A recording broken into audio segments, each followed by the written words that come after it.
At 5:47 on a Tuesday morning in Henderson, Nevada, somebody stole the one thing Jedidiah Crowe brought with him from his old life. Not money, not jewelry, not something he could replace. They took his grandfather's 1967 Ford Mustang Fastback straight out of his own driveway while the street was still quiet, while the sun was barely up, and while his neighbor across the street stood in his doorway, holding a cup of coffee like he had been waiting to enjoy the show. When Jed walked outside and saw the empty concrete where that cherry-red Mustang had sat every morning for 3 years, he did not shout. He did not run into the street. He just stopped. Because some losses do not make a man louder. They make him still. Then he looked down and saw the fresh drag marks from the tow chains. And when he lifted his eyes, Garrett Sinclair was already there, standing in his doorway, watching, calm, neat polo shirt, coffee in hand. And when Jed's eyes met his, Garrett raised that cup slowly, almost like a toast, and stepped back inside. That was the moment the whole street should have understood something. Garrett thought he had cleaned up the neighborhood. What he had actually done was start a land war with a man whose family had been reading Nevada dirt since 1889. But to understand why Garrett Sinclair smiled while another man's family car disappeared from its own driveway, we have to go back to the beginning. Back to Elko. Back to the Crowe family. Back to the mistake Garrett Sinclair did not know he was making. Jedidiah Crowe was born and raised in Elko, Nevada.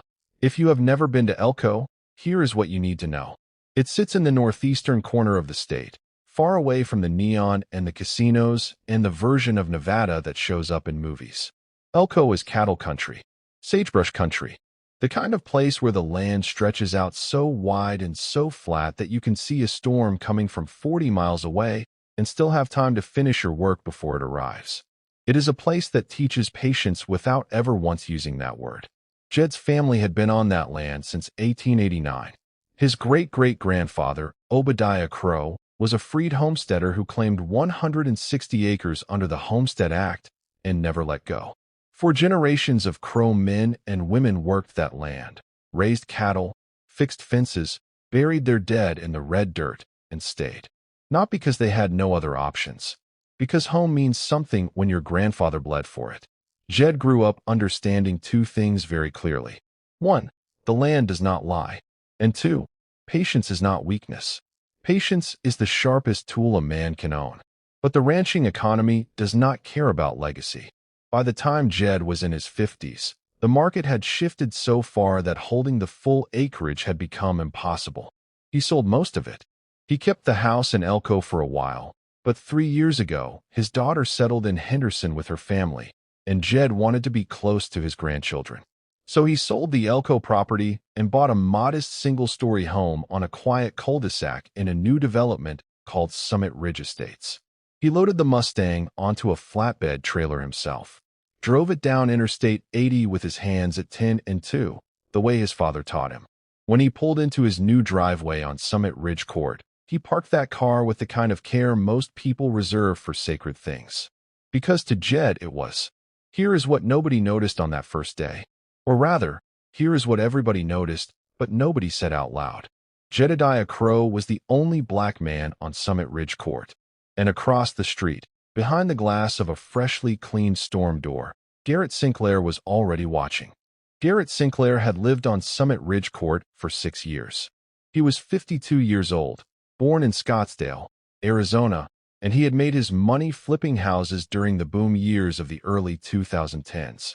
He moved to Henderson when the money got comfortable, bought the largest home on the street, and within 1 year had gotten himself elected HOA president, running completely unopposed because nobody else wanted the job badly enough to sit through 3-hour meetings about lawn edging.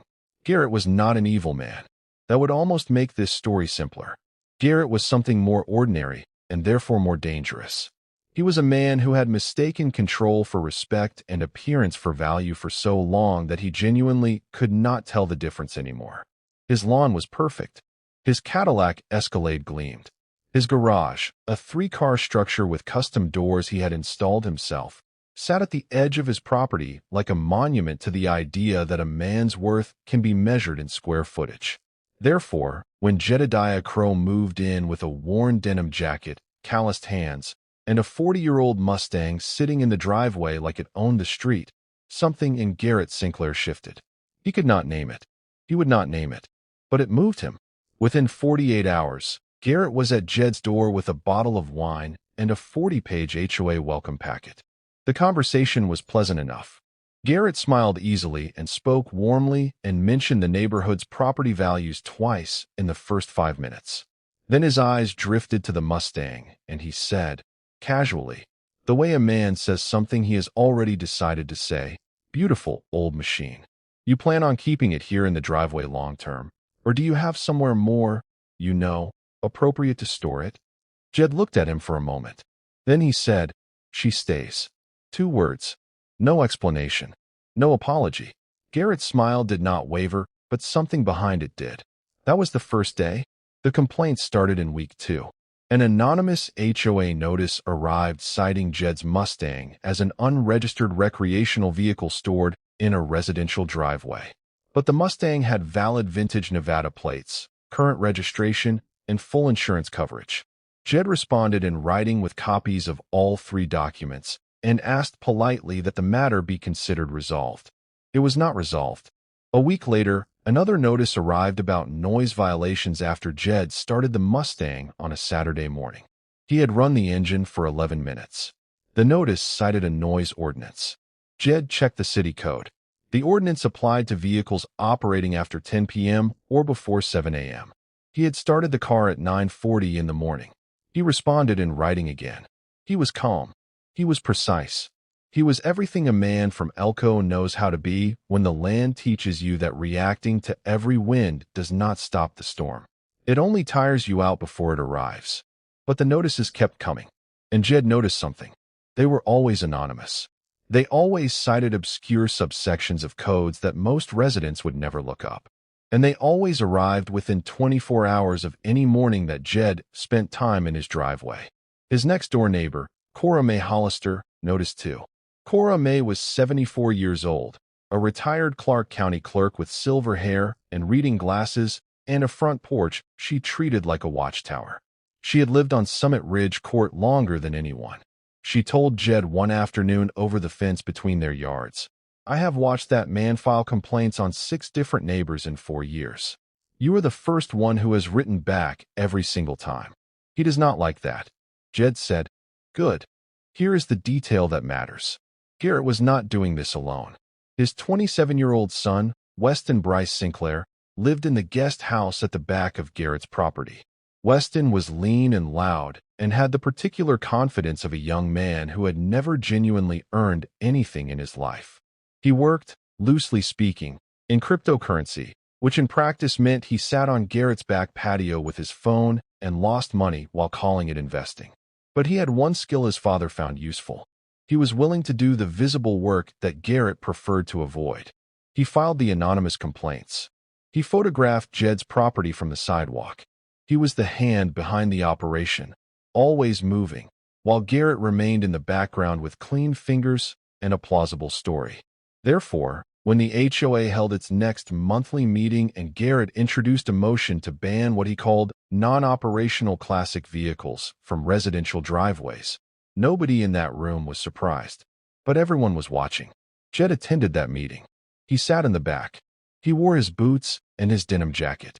He waited until Garrett finished his presentation, and then he stood up and in a voice that was even and unhurried, and carried the kind of weight that only comes from a man who has stood in open country and learned how to fill silence, he said, "The vehicle in question is operational.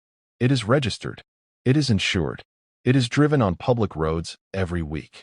I have the documentation here if the board would like to review it." The board reviewed it.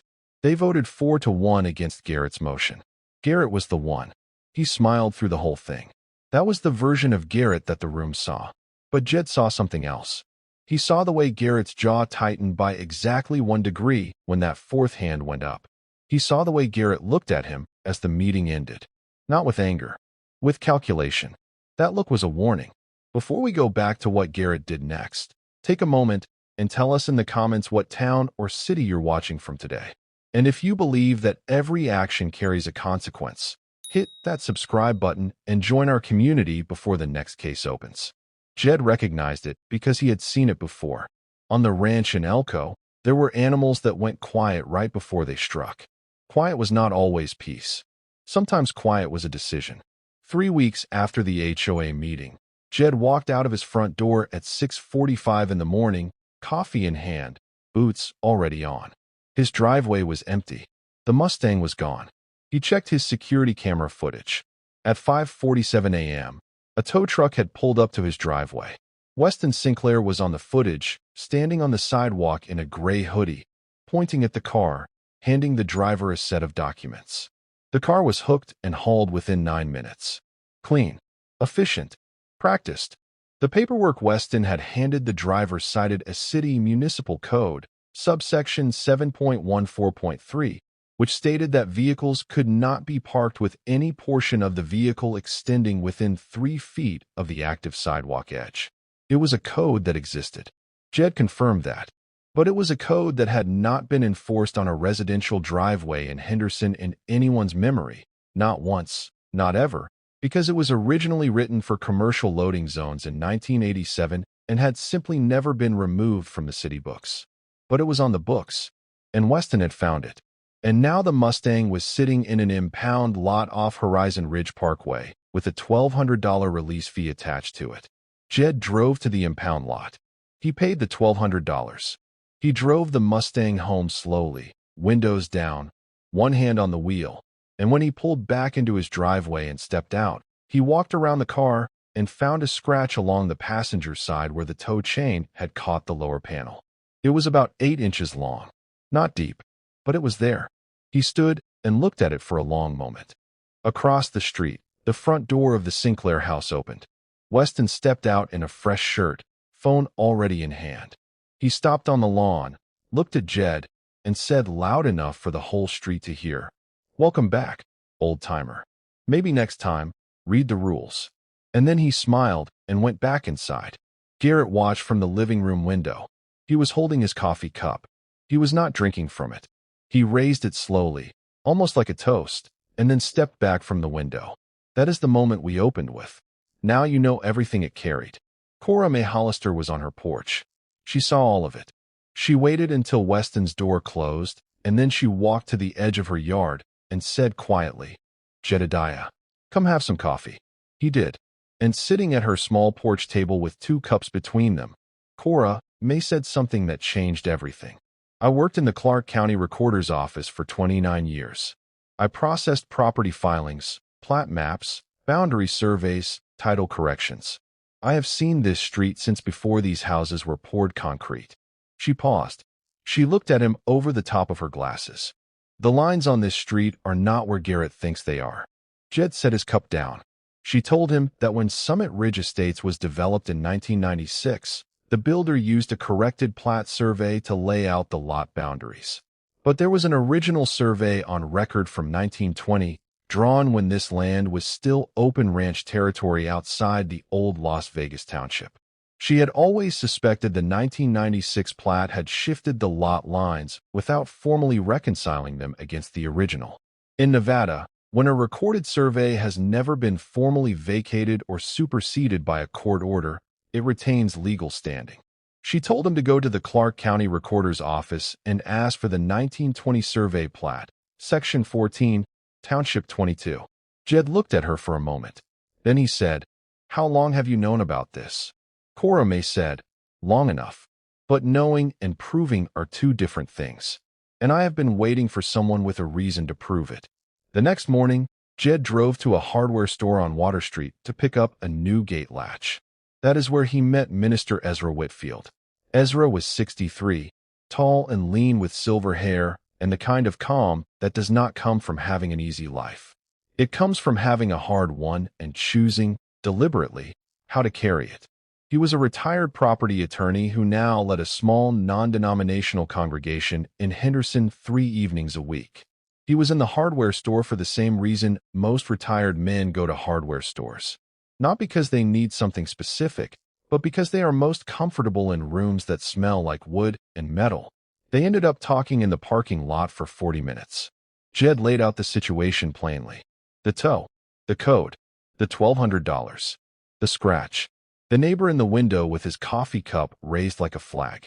Ezra listened without interrupting. When Jed finished, Ezra said, "Do you have the address of the county recorder's office?" Jed said, "I do." Ezra said, "Then I will meet you there tomorrow morning, and you will not be paying for my time." What they found at the Clark County Recorder's office on a Wednesday morning in Henderson, Nevada, was one of those quiet moments that does not look like much from the outside. Two men at a records desk. A clerk pulling aging documents in archival sleeves. Fluorescent lights. The smell of old paper. But here is what those documents said. The 1920 survey plat for Section 14, Township 22, showed the original boundary lines for every parcel of land in that grid. When Ezra laid the 1920 plat beside the 1996 subdivision plat that had been used to build Summit Ridge Estates, a discrepancy appeared. The 1996 developer had shifted the northern boundary line of the lots on Summit Ridge Court 4 feet to the south. The shift was small enough that nobody had ever noticed it in the finished construction. But it was there, and it was never corrected by a court order, which meant under Nevada property law, the 1920 plat retained legal authority as the governing boundary document. Here is what that meant in plain language. Jed's driveway, the exact stretch of asphalt where the Mustang had sat for 3 years, was 4 feet further from the sidewalk edge than the 1996 plat showed. The car had never been within 3 feet of the sidewalk. Not even close. The tow had been executed using a boundary measurement that was legally incorrect. The entire basis for the removal was built on a flawed map. But that was only the first thing they found. The second thing was this. Garrett Sinclair's 3-car garage, the one he had built with custom doors and treated like a monument, extended 4 feet and 2 inches past his true property line.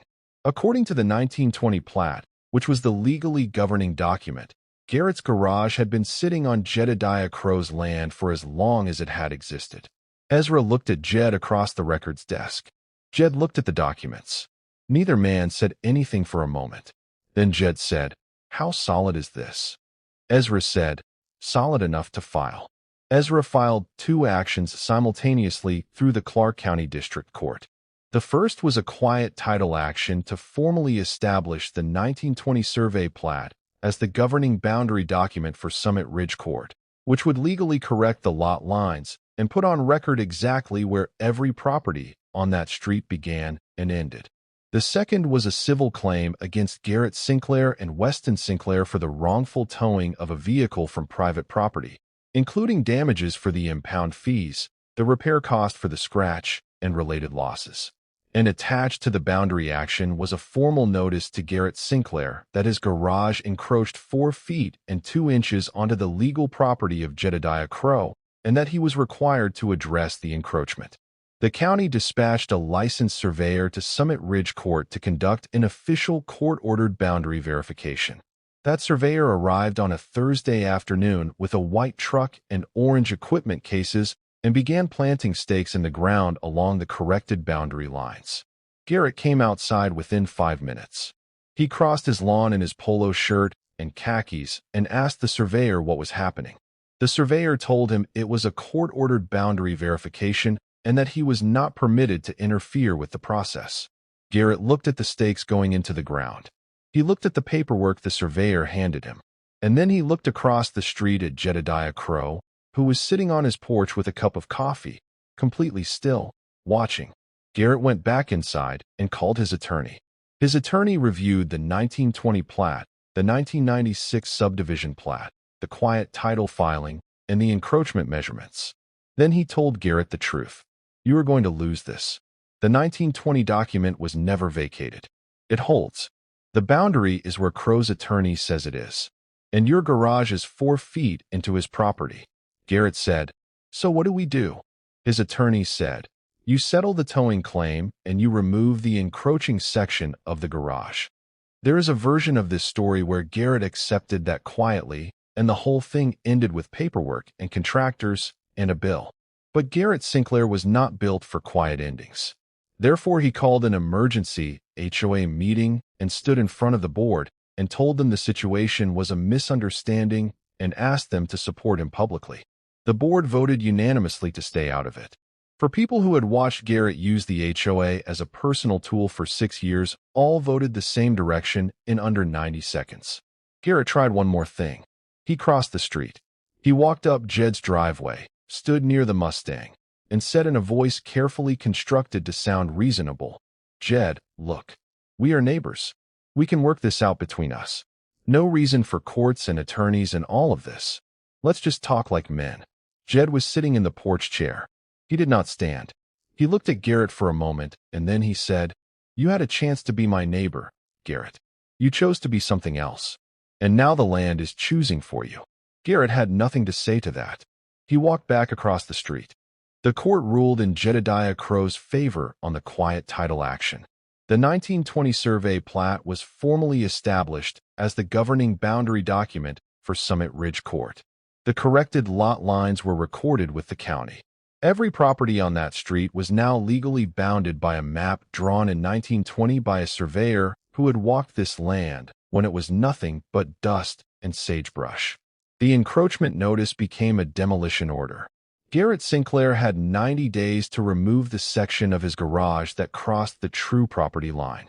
The custom doors, the finished ceiling, the whole front face of that 3-car monument. Gone. The civil claims settled out of court. Garrett paid the towing fees, the impound costs, and the repair for the scratch on the Mustang's passenger panel. Weston Sinclair, who had stood on that sidewalk at 5:47 in the morning and pointed at a man's inheritance like it was garbage, moved out of the guest house 2 months later. Nobody on the street asked where he went. Cora May Hollister watched the demolition crew arrive on a cold February morning. She stood on her porch with her coffee and watched them take down the front section of Garrett's garage piece by piece. She did not say anything. She did not need to. Jed drove the Mustang out of the driveway that morning, took it around the block once, and parked it back in exactly the same spot where it had always been. The scratch was gone. The panel was clean. Home. That word meant something specific to Jedidiah Crowe. It always had. His great-great-grandfather Obadiah had scratched a home out of Nevada dirt in 1889 with his bare hands, and the force of his belief that the land, if you knew it and respected it and read it honestly, would tell the truth. Jed had grown up understanding that. He had carried it from Elko to Henderson inside a red Mustang, and parked it in a driveway on a street that turned out to be more his than anyone knew. Garrett Sinclair spent 3 years trying to push a man off a street using codes and technicalities and a boy with a phone and a tow truck. And the quiet irony of all of it is this. The land that Garrett thought he fully owned and fully understood had been quietly disagreeing with him for decades. He just never bothered to read the original document. Here is the thing about a line drawn in 1920. It does not care who you are. It does not care how well you dress or how clean your driveway is or how much your Escalade is worth. It is just the truth, sitting in a county file, waiting for someone patient enough to find it. Jedidiah Crowe was patient enough. He had been learning that particular skill his whole life. Some men build fences to keep others out, and some men simply read the map and let the land speak. The land always speaks eventually. The only question is whether you are still standing there when it does. If you stayed until the end, thank you. More stories from Breach and Balance are already on your screen. Click one now. And if you have not subscribed yet, do not miss what is coming next. See you there.